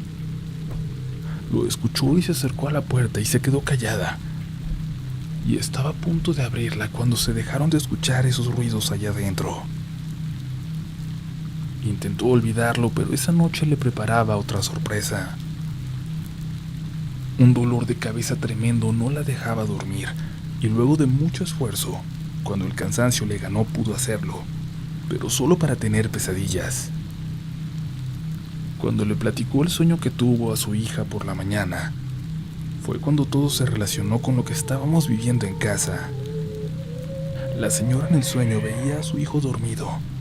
Lo veía desde la puerta, pero detrás de él, sentado en la cama, como si estuviera acostado momentos antes también, estaba una figura, un hombre, vestido como de arlequín. Él la estaba viendo, la miraba fijamente y le indicó con el dedo que se callara. En ese momento la pobre señora despertó. Faltaba poco para que amaneciera y fue a revisar. Todo estaba bien, pero en ese cuarto hacía un frío terrible y el pobre muchachito tiritaba de frío y hablaba dormido. La mamá lo despertó para decirle que algo pasaba, que se fuera al cuarto de su hermana donde había una cama de litera extra, y al regresar hacia el suyo, pudo ver a sus 3 gatos parados a la mitad del patio a través de la puerta de vidrio. Se acercó a la puerta y les dijo que entraran, pero los animales la ignoraron. Miraban fijamente hacia arriba, hacia el techo. A través del reflejo en la ventana del carro, junto a los gatos, dice que pudo ver una figura sentada en él, en ese techo. Una figura que se parecía demasiado a lo que ella acababa de ver en sus sueños. Todo eso intentó ignorar. Todo intentó adjudicárselo a su sueño, a su cansancio, al dolor de cabeza. Pero iba a pasar algo más, algo que iba a cambiar su vida para siempre. Sobre todo la de su hija más pequeña, que en ese entonces tenía tan solo 7 años. Esto pasó apenas 2 días después. Era de noche y la niña se bañaba para prepararse para dormir, cuando escuchó que alguien entró al baño. Sin abrir los ojos porque se estaba lavando el cabello, les pidió que se salieran. Ya estaba grande y le daba pena que la vieran desnuda. Pero esta figura que había entrado se colocó justo detrás de la cortina. Era demasiado alto para ser su hermano o su papá, y aunque la figura era borrosa, la pequeña notó que le faltaba una pierna. Comenzó a gritar cuando esta cosa se le echó encima y jaló la cortina, pero por suerte su papá estaba cerca y entró para ver qué ocurría. La niña no dejaba de gritar. No dejaba de gritar que algo la había atacado, que algo la había rasguñado, y el papá escuchó cómo alguien se alejaba por el pasillo. Salió corriendo y lo vio meterse al cuarto de su hijo, y cuando entró detrás de él, vio a una figura, ahora del tamaño de un muñeco, escondiéndose debajo de la cama. El resto de la familia ya había acudido por los gritos de la pobre niña, y entre todos levantaron la cama y buscaron por cada rincón sin encontrar absolutamente nada más que un hueco en la pared, apenas suficiente para que se escondiera ahí un ratón. Cuando la novia, llena de miedo, le habló a mi hermano para contarle, mi hermano le preguntó que si le faltaba una pierna a eso que vieron. Ella respondió que sí, y su madre estaba oyendo y le arrebató el teléfono para decirle que se alejara de ellos y que no volviera a acercarse a su hija o a su casa. Ni siquiera permitió que mi hermano le dijera que la podía ayudar, que sabía cómo. Y esa niña, hasta ahora ya grande, no logró recuperar el habla por completo. Tartamudea un poco, y la familia sigue culpando a mi hermano por este incidente. Sabemos que no es la última aparición que han sufrido. Creemos que aquel ente se retiró de nuestra casa y se escondió allá, pero ya no nos han confiado nada más. Si alguna vez, por alguna razón, esta familia llega a toparse con esta historia, Tan solo queremos disculparnos por lo que tuvieron que sufrir, por lo que siguen sufriendo probablemente, y ojalá alguna vez nos permitan ayudar. Si alguna vez, en algún momento, tenemos más información sobre alguna de las historias, créanos que ustedes y su comunidad serán los primeros en saberlo.